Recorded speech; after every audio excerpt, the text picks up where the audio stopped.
அஸ்ஸலாமு அலைக்கும். ரொம்ப நாளாக பிளான் பண்ணி சொதப்புன ட்ரிப் தான் இது. அஃப்கோர்ஸ் இப்பயும் சொதப்பிடுச்சு. நாங்கள் வந்துட்டு ஃபேமிலியாக நேற்று அச்சங்கோயில் தான் பிளான் பண்ணியிருந்தோம். ஸோ ரொம்ப பியூட்டிஃபுல்லான ப்ளேஸ் உங்களுக்கே தெரியும்.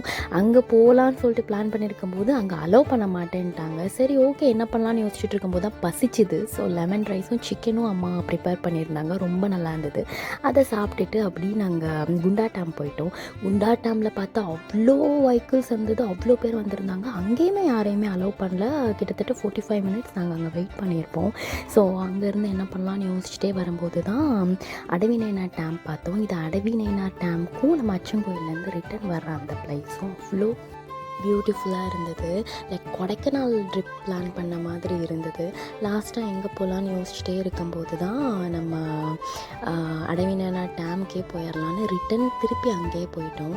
ஸோ அங்கேயுமே அவ்வளோ ரஷ். நாங்கள் எப்படா வீட்டுக்கு போவோங்கிற மாதிரி ஆயிடுச்சு. ரொம்ப வருஷத்துக்கு அப்புறமா யோசித்த பிளான் இப்படி சொதப்போன்னு யோசிக்கவே இல்லை.